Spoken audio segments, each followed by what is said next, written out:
Now, for more than 50 years, the oil industry has fueled Norway's economy, but prices have fallen by more than half since they peaked in 2014. Charlotte Dubenskij went to Norway to see how the oil sector's doing and to work out if the country is keeping a promise to itself to be more green.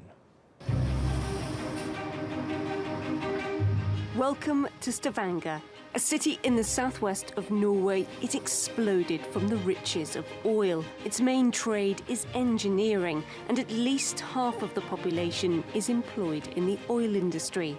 So it's no surprise the drop in oil price has had a deep impact. My main concern is that they have laid off too many people, and they have done it too brutally. It's a lot of people now that have lost their works, more than 30,000, 40,000 direct, and much more when you're talking indirect. Unemployment is now at a 9-year high, with 4.2% of the workforce without jobs. But that's still low by global standards, and jobless Norwegians are cushioned by the country's prudent financial planning.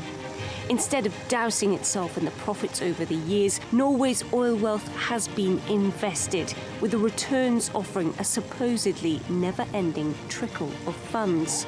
And there could be much more to come.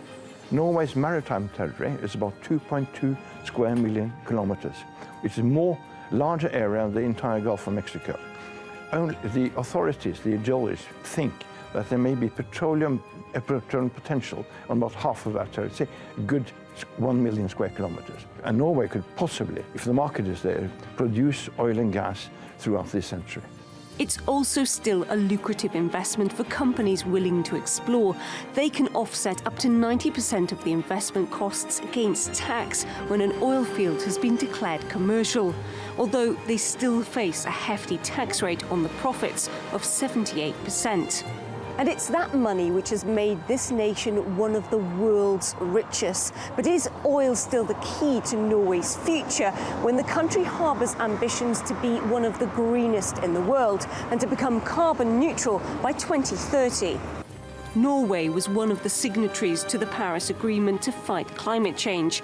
Yet here in the fragile environment of the Arctic, it's just handed out 10 new licenses to explore for oil. Environmental groups have accused the country of breaking its promises. We're calling on companies to pull out of these licenses, and we are also considering to go to Norwegian courts to get this licensing process proven illegal, because it completely ignores the climate change commitments that Norway has taken. The Norwegian government is proactive at exploring greener, cleaner energies. Much of the oil it pumps is destined for the global market, with very little being used at home, and the appetite for drilling is unlikely to diminish. New reserves are still being discovered. Coupled with the low cost of producing oil, there's potential to make Norway even richer. Charlotte Dubenskij, TRT World, Norway.